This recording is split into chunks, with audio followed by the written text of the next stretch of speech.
Welcome back to the Electrify podcast, brought to you by the creators of Electrify Expo, North America's largest EV festival, coming to a major city near you. Joining us here is Ellis Spiezia, and I'm going to learn some more about how do you pronounce your race team's your name again? How do you pronounce Ellysium Racing. So Ellysium Racing.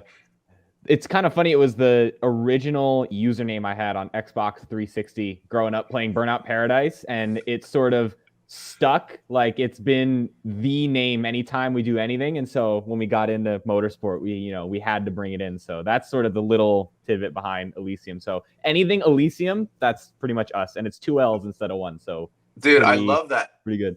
And what a great segue into how big a role, EV technology, youth progression, because sim racing is, it lives by itself, but then you're taking that sim stuff, Burnout Paradise, obviously, are there burnout competitions? That would be kind of interesting, right? That'd be cool. I think, man, that was, right? I just thought about that. Yeah, like that's probably still to me, that game was so ahead of its time. Like just the physics, the driving, little 3-year-old me in Florida, that was where I got like the start. So Burnout Paradise, we need a revival. Okay, so we're going to go esports burnout, because it's like you look at Cletus McFarland, right? I was just with him at Nitrocross this last weekend, and he raced side-by-sides. But imagine like a Freedom Factory burnout competition where you build these amazing burnout machines that could be then tested. Oh, I think we're onto something here. I mean, we're here talking about racing. We're talking about motorsports. We're talking about EV. We're talking about progression. But Ellis, how old are you and where are you from? So my name is Ellis Spiezia. I'm 17. I'm originally from New Jersey, but we spend pretty much all of our time over here in Europe now. So we've been in electric motorsport since about 2019. I started a few years before that in sim racing and rental go-karting in a shopping mall of all places. So not the typical motorsport, beginnings. My parents owned a film company for 20 years, so not a heritage family with a fancy last name like Schumacher. Just first generation racing driver for, my family.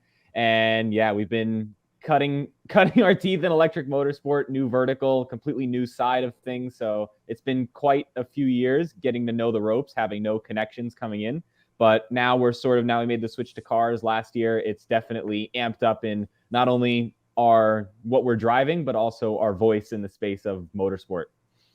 I think it's so cool. And your voice, your aesthetic, your youth, I think is attractive, not just only in a physical way, but like in a cool, progressive way of giving aspiration to, like you said, there's a lot of kids that are like you that are gaming or watching or doing all these things and applying that. I mean, look at Gran Turismo, the movie. That's a true story, right? I mean, but taking that sim and applying it to real, and there was success there. So was that kind of an inspiration for you? Like Mitchell DeJong, you know what I mean? You look at him, racing, and I'm sure you probably competed against him. That's somebody that comes to my mind, just and almost exclusively hanging out in esports and that world. But let's cut into that. Did esports play a major role into your parents kind of believing in you, like you said, first generation, or was there somebody else that played a major role in your jump going and committing to physical racing?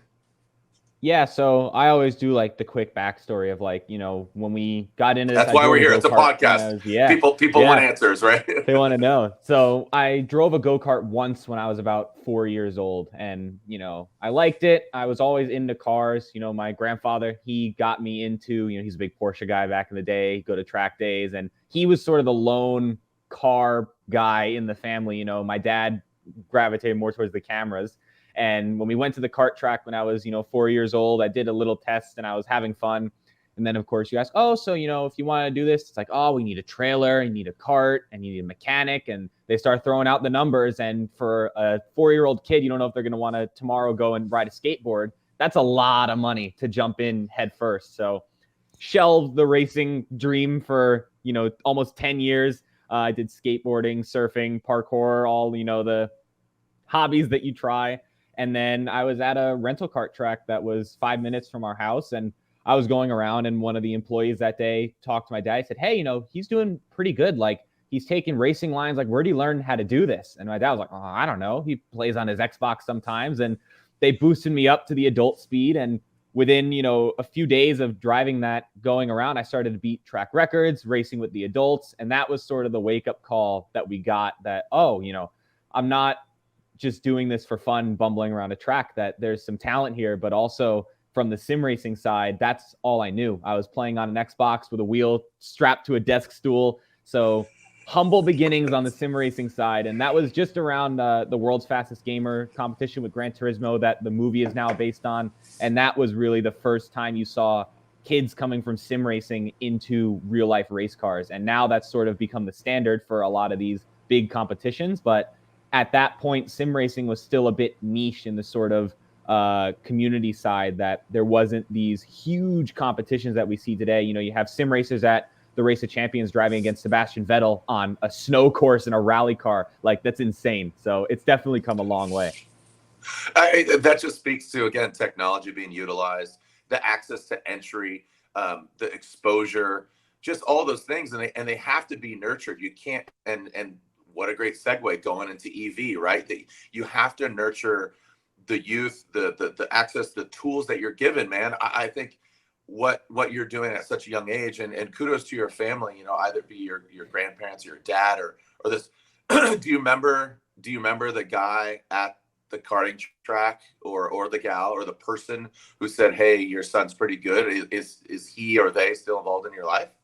So his name is Peter, and he was actually my first mechanic for the first year of professional competition we did. And Peter would go out and, bully me on track in the rental carts and teach me as much as possible as you possibly could about competition racing and, a go-kart that's meant to just be for fun.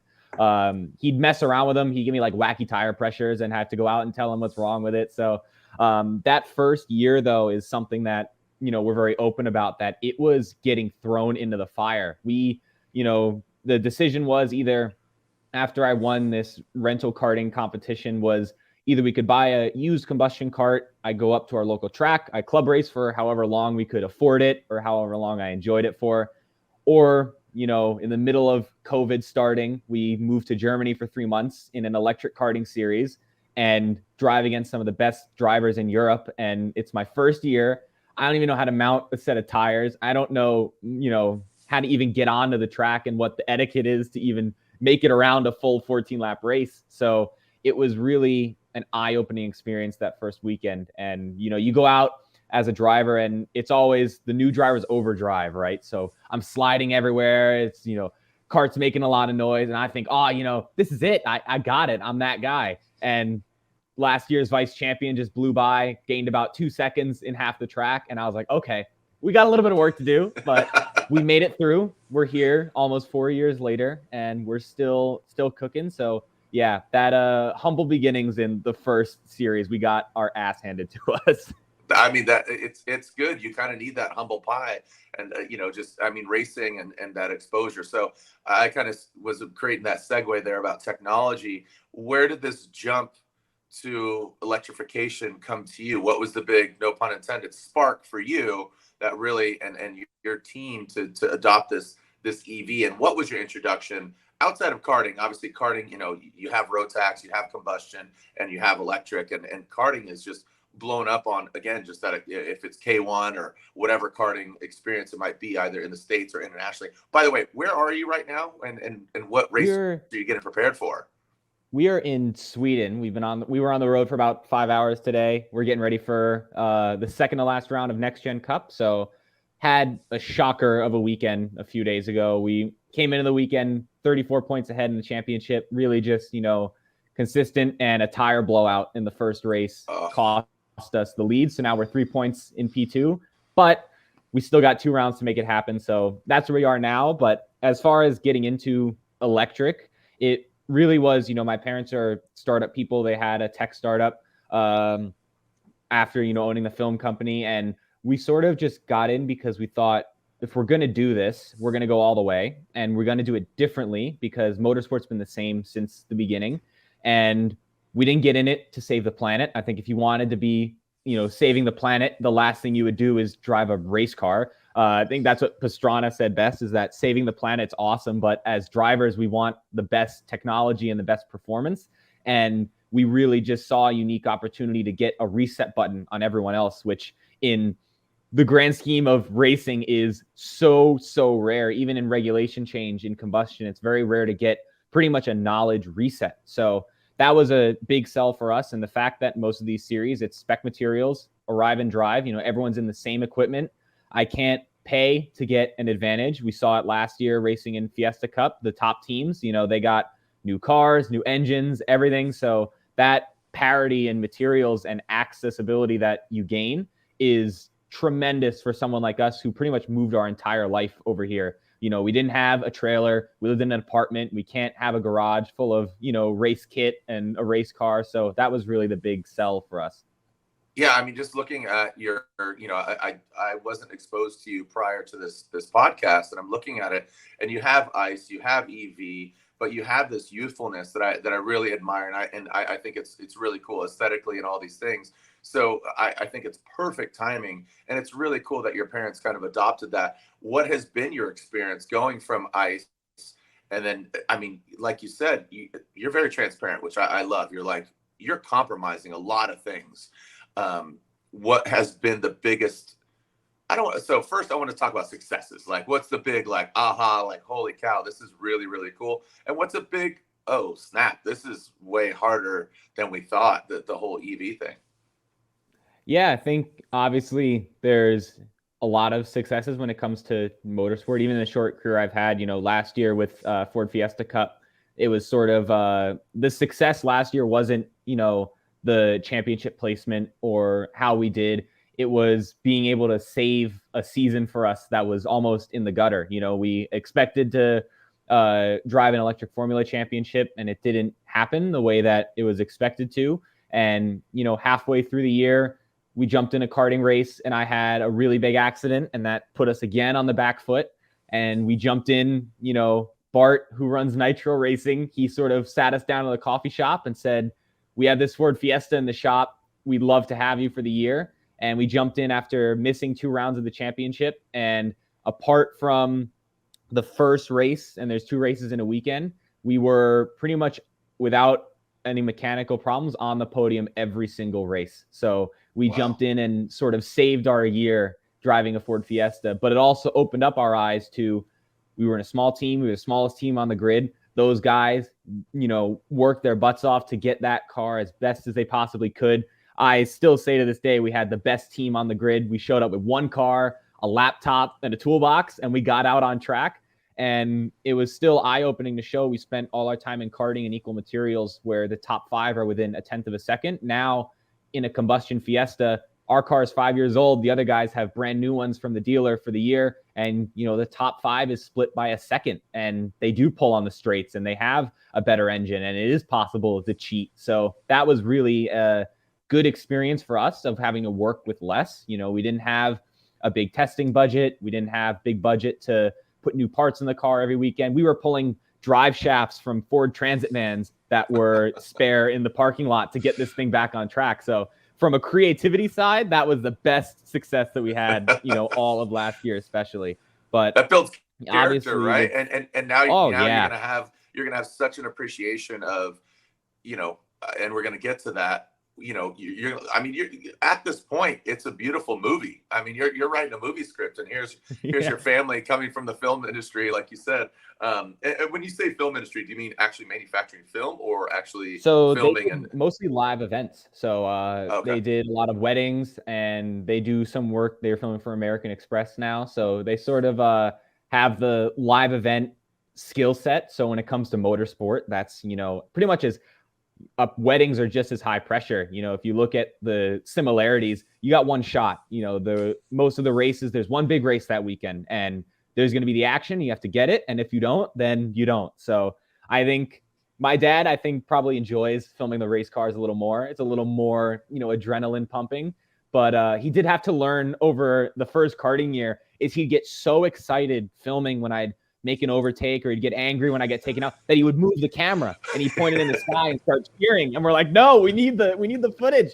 So it was a learning experience for everyone. But there's a lot of the clips in the first year of, yeah, go. Yeah, you got it. So it was pretty hilarious the first few races when we'd look through like, oh, I think I got that move that you did. And it's just pointed at the sky because he got so excited. So it's translated well. That's our number one negotiation tool when it comes to sponsorship is our content. I pretty much have a media team in my pocket. So any series we go to, it's an immediate sort of increase in our value. It's great to be a fast driver, but in this day and age of motorsport it's all the social media content game that's going to keep you in a seat. So it's definitely changing around us, but we're adapting really well. So again, we bounce around. That's what I like to do. Keep people on their toes. They're listening. They don't want just kind of snooze. They want to. All right. So what people are listening to this about EV, and they want to know about EV and racing. They want to know about Ellis and what's going on. So what are you currently racing? Because prior to us hitting the record button, I asked you, but break down what you're currently racing, where, and what is going on in the whole Ellysium world. So this year we are pretty much a little over halfway through the NexGenCup season, and that's an electric junior touring car series based out of Sweden. We did have a few rounds in Germany. We had one with DTM, which was really cool. And that's sort of our main focus this year. That's where we're putting all of our effort. We're probably going to be on the hook pretty much 24/7 of preparation, whether that's gym, sim, onboards. And then last year we competed in the Ford Fiesta Sprint Cup. So that's a cup series, single make, combustion. We needed the track time, we needed the experience, racing against guys that have been doing it way longer than I have. Lots of contact, lots of bumping, so really toughens you up. And from the karting side, the main focus in electric karting was with Rotax and their E20. So the first year I did their German championship, the DEKM, and the second year we revisited the DEKM, but also did the Euro Trophy, which is their European championship, and the Grand Finals, which is the last World Championship round of the year. So got out of karting pretty quick. I was always better in the car, so we wanted to sort of get out of the go-karts and move on. And yeah, the E20 has been a great platform to get used to electric. And now at NexGenCup, fighting for the championship lead. We're 3 points behind, and we're coming into these next rounds ready to take the whole thing. What's the transition? Do you want to kind of live in Europe because of that's where it's at? What do you think is the missing for the jump for it? Why is Europe so embraced into the EV cup racing as opposed to America? Do you think it's kind of the mentality of there's no replacement for displacement? I mean, you're American, you fly that flag. What do you think is missing there? Where's that arc? Yeah, I think the US it's how it's always been, is they're going to make that switch when they're ready, and it's going to be on. When it's time for it to happen, it's going to flip. And I know it's going to happen at some point. I think it's important to remember that racing is the proving ground for technology for the road cars. And it's not going to just be electric. There's going to be sustainable fuels. There's going to be hydrogen. Who knows? So I'm always open that we're racing in to test the future technologies. So I'm not tied to just racing electric. If you want to go do endurance racing, electric right now probably isn't the solution because of the battery and charging times. So when it comes to the US, I'm anxiously waiting for a home race, but I think there's going to be that flip at some point, and it's just a matter of time. But I think what we're seeing with format wise with, Nitro Rallycross is the Rallycross format is so good for electric. We saw ETCR do it with touring cars. It was a circuit race, but it was 3 or 4 laps with 6 cars battling it out flat out. I think it's a really good format for the technology right now. Formula E comes to the States as well. So there's definitely a aspect of just getting people interested, and we're slowly ticking that up. I just think that in Europe, there's more support from the government side. And when it comes to getting your foot in the door with sponsorship, a lot more companies here are sustainability minded. So they mesh a lot better with the electric racing. So it's going to take time, but when it happens, I'm all for it. And I can't wait to get a home race in the US. Yeah. And I think that's what's really cool is you're this kind of advocate on this younger side, which it makes sense, obviously just what you've been exposed to as far as technology, because I always say the cement kind of dries as you get older. Here I am, mid 40s, and I try to stay young. I got a bunch of tattoos and I try to look the part. But you could be my son. I mean, my son's 17 years old, so let's be quite honest. But I announcing Nitrocross, great exposure, Extreme E, Formula E, all these different things. Are you trying to pull some of your American confidants over to what you're doing? And what has been the response of some of the racers that maybe are in the States and saying, hey man, you got to check this out. And I think you're flying that flag again. What are some of your peers saying?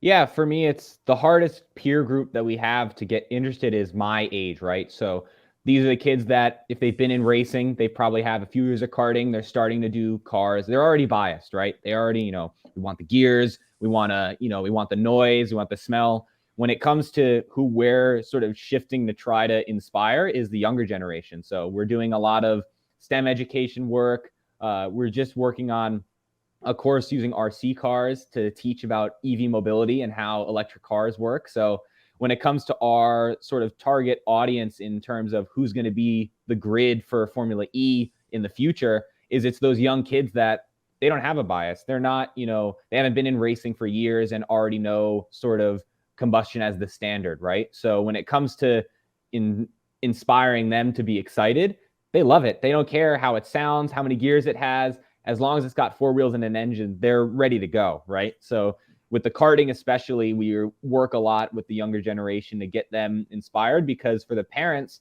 it's a lower barrier to entry. They can show up for a championship. We see it with the club racing style at Blue Shock Race. They're an electric karting company. They're from Latvia.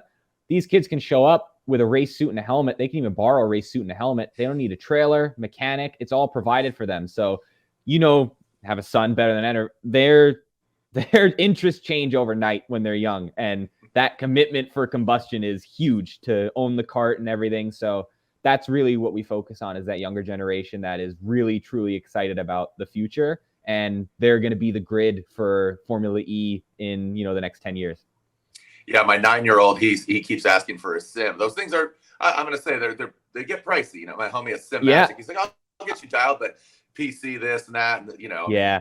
I mean, I spent 10 years building up my sim. So it's definitely a progression. I started, like I said, with the wheel strapped to a desk chair in front of an Xbox One that, I think it was for my birthday, we got the wheel and that's where I learned how to drive a 5-speed. So doesn't matter the equipment. Some of the fastest sim guys I know, even the guy that was coaching me on my sim, he still had a Logitech D29, which is one of the, the lower end wheels. And he was the fastest guy I knew on the sim. So in another way, it's definitely still obviously anything related to racing is expensive, but the fact that with a click of a button, you can drive anywhere in any car, that's, insane. Yeah. Who inspired you to get involved in racing? I mean, you talk about video games and all that, but who are some of your inspirations over the years? And I'm sure it kind of evolves. You have the one, right? And then it just kind of evolves. But who are some of your inspirations in racing? I always split it up, family-wise. My grandfather was the guy who he would sit in front of the Xbox with me for hours. He taught me how to drive manual and that it was faster, being able to select what gear you're in and no traction control. And he was a big Porsche guy, so always driving, whether it was, 911 around Sebring on Forza. He was sort of the inspiration that got me interested. And in terms of idols in racing and motorsport, it was always, Ayrton Senna. He was the guy in Formula One. I always loved the 80s, going into the 90s era, even the early 2000s with, racing and touring cars and Formula One. That era is just, in my eyes, the, absolute top level of motorsport with the cars. Everything was just so raw. And just the way he went about things, his sort of whole energy in the paddock is really unique. And even growing up, Ken Block and Rob Dyrdek with the whole DC shoes. And I remember the Gymkhana when he's driving the little Subaru. That's what I wanted for Christmas when I was little. And then Gymkhana 5 was the first one that I watched personally. And that just sort of opened my eyes to like, wow, you can do this with a car. So when it comes to that side, it was definitely just watching in awe of the whole, Hoonigan brand developing and what they did, just exposing me to the craziest sides of racing that I didn't even know existed. And that really just led me to be as open as I can be. I want to drive as much as I can, whether that's rally, circuit racing. I drove the electric formula car in an oval this year as a demo. That was hilarious. It was a little short track in the Netherlands. So pretty much anything I am open to drive.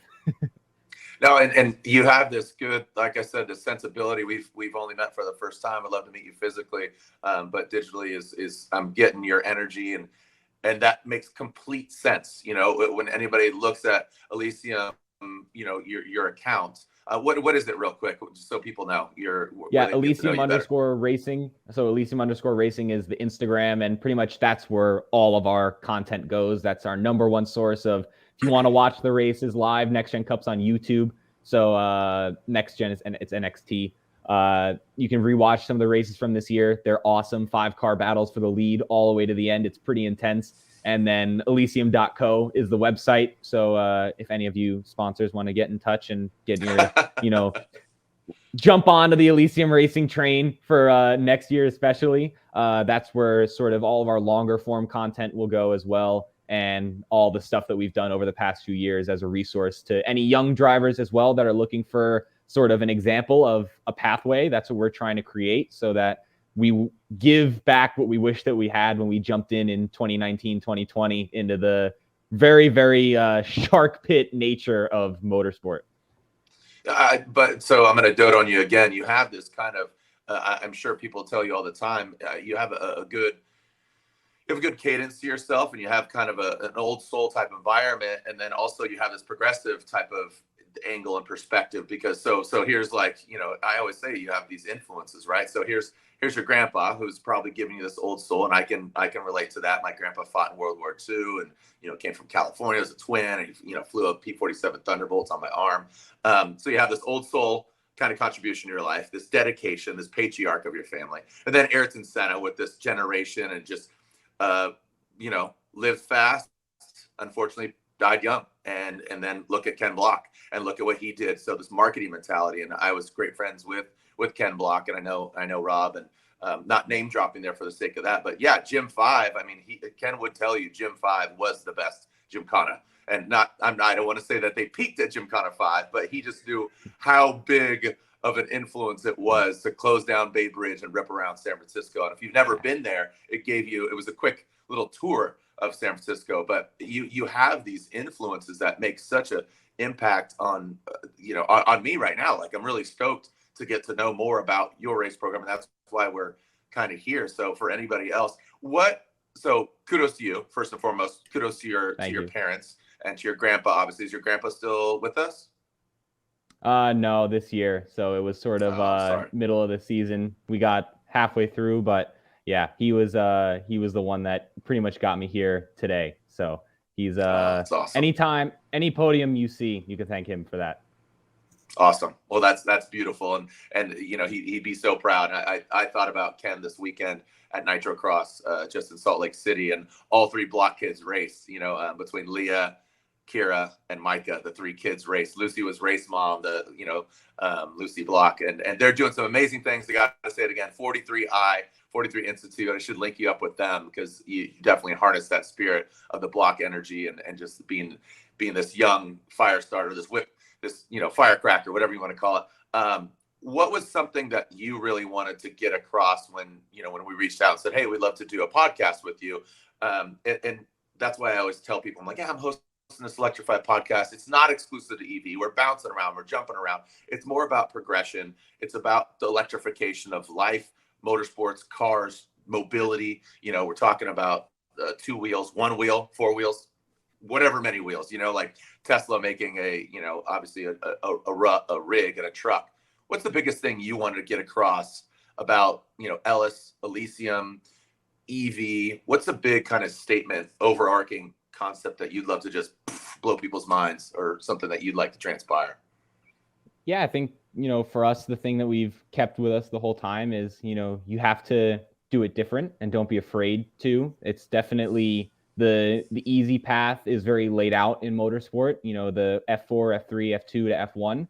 But, you know, as awesome as Formula One is, there is, for someone like me who doesn't have a nice last name or, you know, billions of dollars, they say in racing, the best way to become a millionaire is to start as a billionaire. We can't, you know, fund that ourselves all the way to the top.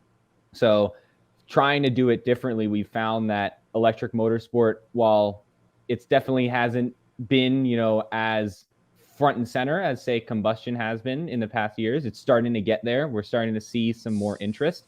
I think for anyone that's on the fence, whether you're a driver, whether you're a spectator, a racing fan, is just go see it in person. You know, as corny as it sounds, the TV doesn't do it justice. The track microphones, they pick up the sound of the cars, but to hear the tires and to hear, you really hear them crunching against each other with the contact. And I mean, rallycross is insane. You see the gap jumps that they do. That's absolutely nuts. Whether it's combustion, electric, hydrogen, doesn't matter. To see a car do that, you know, with 4 others next to it, it's ridiculous. So I think if you're on the fence of, you know, electric motorsport, is don't knock it till you try it. Whether it's going to see a race in person, getting to walk the pits and see the cars up close and how the teams are working, or as a driver to get the opportunity to test or go for a ride in a proper electric race car.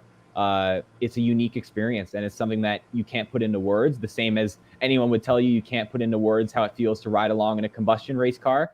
It's unique, and it's something that has to be treated unique, that it's really experience it before you start to knock it down. And I remember going to Formula E, and for an open wheel series, to see them bumping and pushing each other and literally driving over each other in New York, in middle of Brooklyn, is insane. So the spectacle alone is worth the effort to go take a look. If it's nearby, whether it's rally, circuit racing, just go have a look. And I promise you, it's going to change your mind.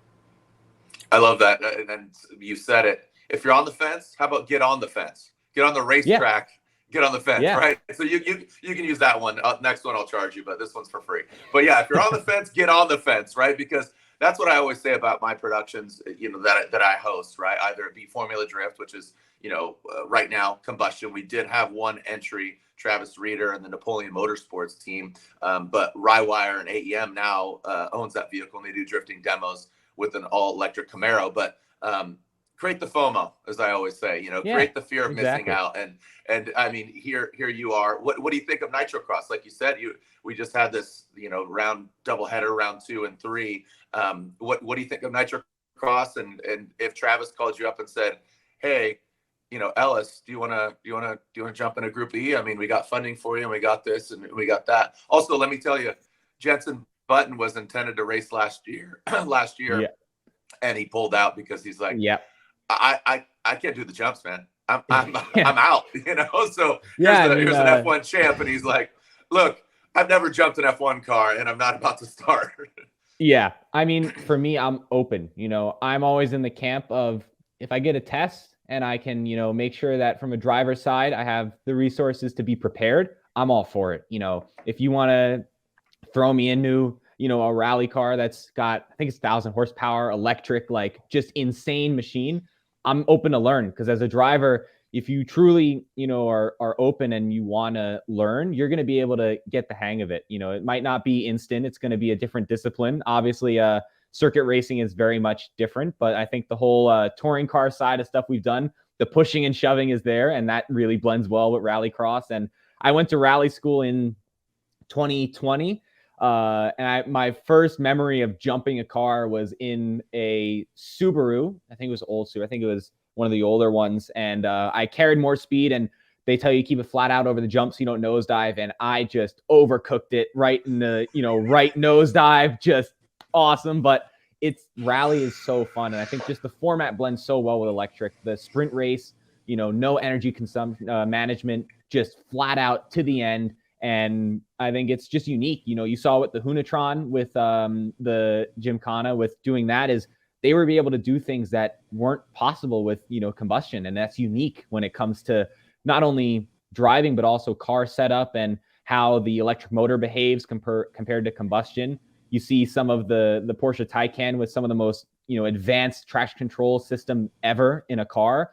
That sort of stuff is unique, and be able to take advantage of that as a driver is awesome. So Travis, get me in there. I'm all for it. I'd love to jump a rally car and get in there. So I'm open to drive anything that's thrown at me. I'm not, stuck on dead set to Formula One. As soon as I got into racing, I knew that wasn't for me, and just taking as many opportunities as I can, because you never know what you might drive in the future. So I'm all for it.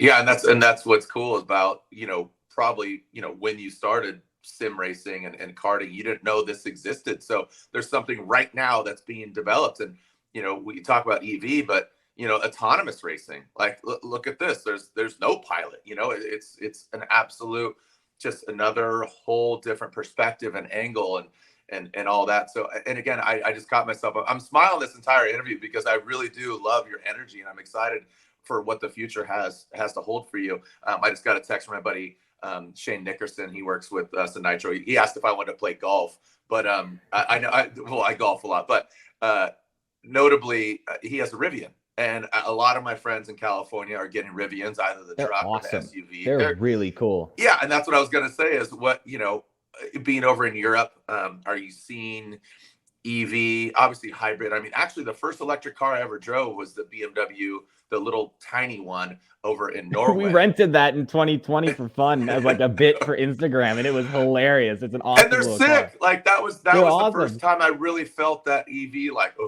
I'm like, this is a Disney ride. It's like going to Cars Land at Disneyland and feeling that surge. Yeah. Are you Extreme E? And I know Formula E, they really try to envelop and adopt all things EV to minimize the hurt on the world is kind of their intention.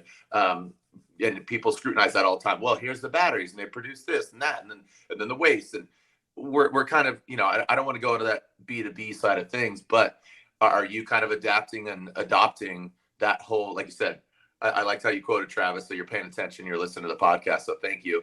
But are you encompassing all of it? Yeah, for us, like we try our best. Our travel, we tried it the first year with an electric van, and it does not work. I think we joked that my parents almost divorced at a charging station. Like it is a challenge. And granted, it was the Nissan Avalia, like the first generation. So between our luggage and the people in the car, it did not have the range. But we do sort of, are very open about not only on the transportation to the tracks, but also at the tracks, that the infrastructure is tough. We were doing karting demos in 2021, unplugging vending machines because we were like shutting down the power on the track trying to charge these go-karts. So what we see with NexGenCup is they bring in a big sort of battery as a buffer that can charge the fleet on one charge, all 18 cars. And then that battery slowly charges up from the power grid. So when we go karting in some of these places like Denmark, and there's a track in Germany called Wackersdorf, there's a solar grid that we plug into when we charge the go-karts. And then it's, we're not just burning generators to charge an electric vehicle, which defeats the purpose. ETCR had the hydrogen generators that were charging their cars, and Formula E has their crazy sustainable fuel that's like water. It's a whole, that's a whole other level. So we're seeing that the tracks are getting better. And obviously, if you look at what Tesla's done with the superchargers, they probably have the top-notch infrastructure when it comes to anywhere, anytime you can plug in and get on the road. So we're doing our best. We always do a carbon calculation. So when we do race combustion, and even down to our travel to and from a grocery store, we log all of our, miles and kilometers. And we have some awesome partners, Carbify. They help us offset that, especially on the racing side, whether we go testing, racing in combustion, we make sure to do our part, and they use the blockchain to verify those credits that they're not double counted. So there's a lot of that especially in the high level companies. Oh, we're offsetting with all these credits, and it's sort of very gray area. So we do our best to be as transparent as possible that, we don't have an electric car. We drive so much of these races that it's not practical.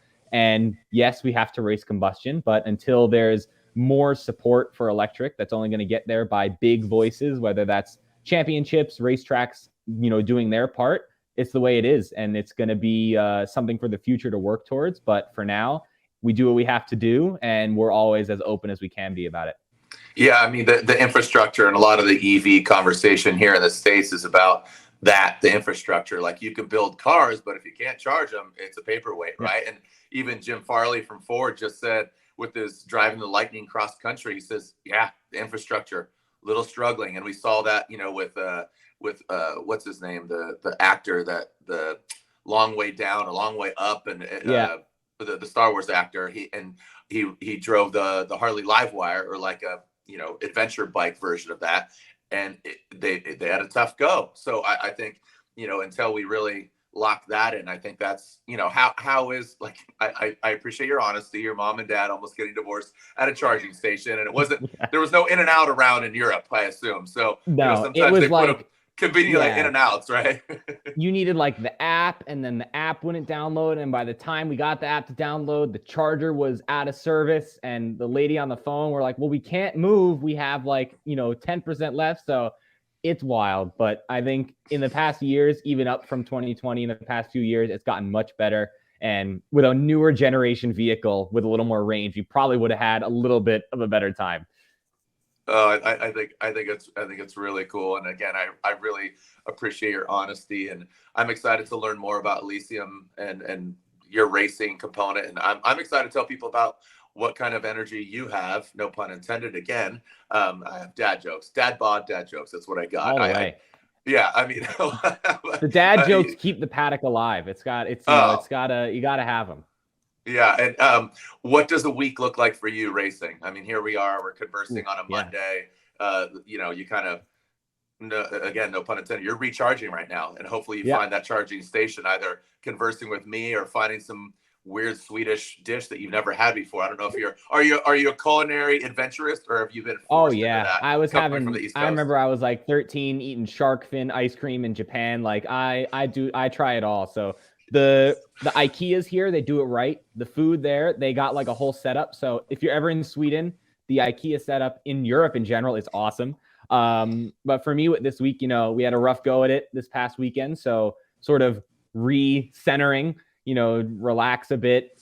I always, it's easy to, there's a funny saying, it's the harder you try, the worse you do. It's very easy to overdo the preparation side. I'll watch onboards. I know the track by heart when I show up there, and we're going to do everything we can. It's an uphill battle with this championship. These kids, this is their home country. These are their home tracks. We're from America, of all places. We raced in Europe, but Sweden wasn't somewhere we touched. So the fact that we have to go in here, we get 1 20-minute practice to learn the track. So it is pretty much all gas, no brakes, send it from the first lap out to try and find the limit.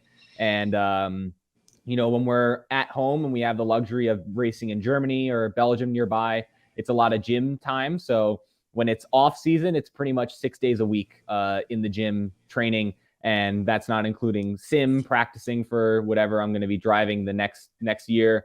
And I'm sure the night before the first practice day, I'll be up at 3 a.m., can't sleep. And that's when I watch my onboards and sort of just hang out and just think. And it's really more a mental sport than anything. So just making sure you're in a good place, you're happy, you're hanging out, sleeping well. That's the most important. That's the most you can do. So we do a lot of training in the front end in the off season, so that it's just maintenance now, stretching, a little bit of body weight, some cardio, and we're ready to go.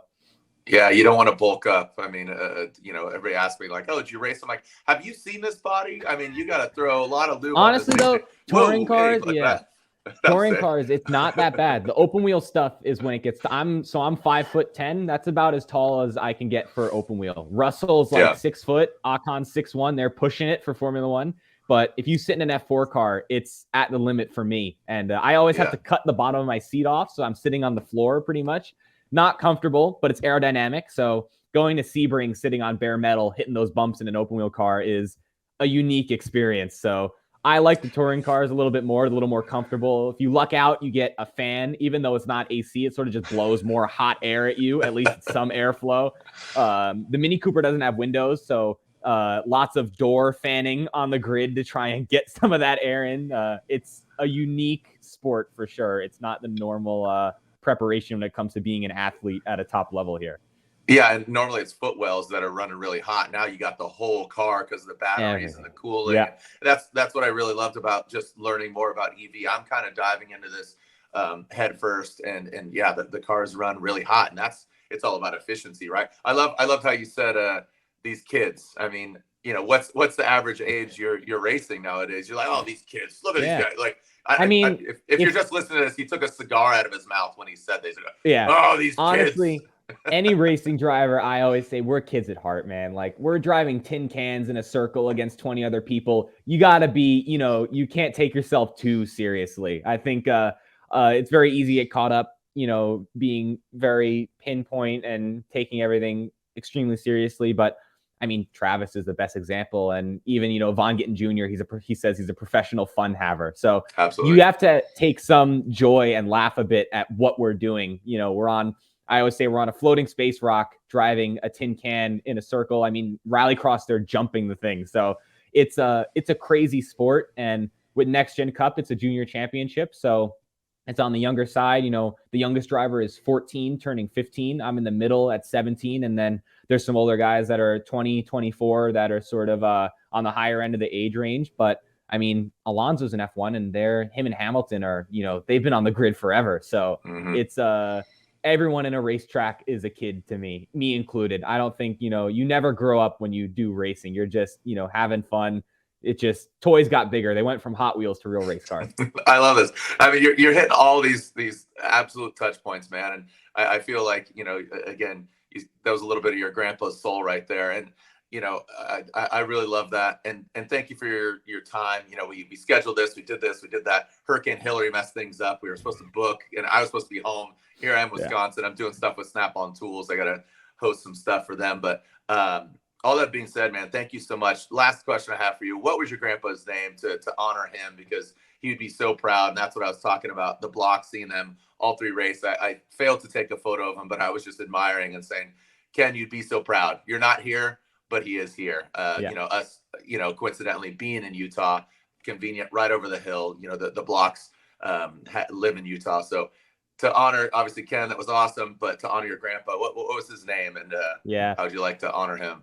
Grandfather Sal, he is the man. He was he had a 356 in the back in the day, Porsche, and he sort of gave me the passion. And everyone, even like all the people in our circle that knew him, know him as grandfather. So he's a grandfather. If you're in our circle, you know him as grandfather. From the outside, his name is Sal, and he sort of I was driving a Power Wheels when I was a few years old in Florida, and he sort of was the start, whether it's the Fast and Furious arcade machine with the 4-speed, teaching me that, it's faster. And so happy he got to see the first half of the season with Next Gen, getting to crush it and, winning some races and leading the championship. So we're going to bring it home at the end of the year. I love it. Ellis, thank you so much, man. I won't take any more of your time up, but absolutely, again, Elysium _ what is it again? Elysium _ Racing. That's right, because we are racing.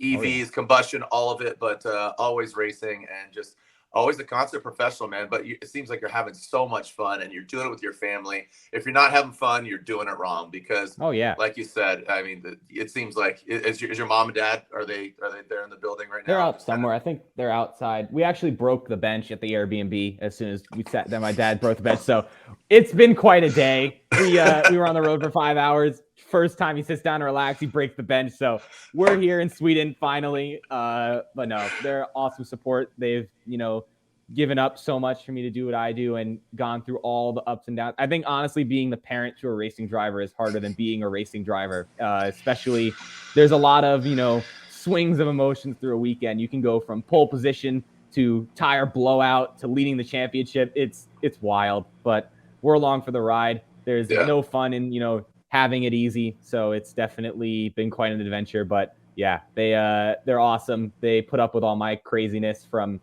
RC cars to sim racing to driving. They do it all. So it's really awesome.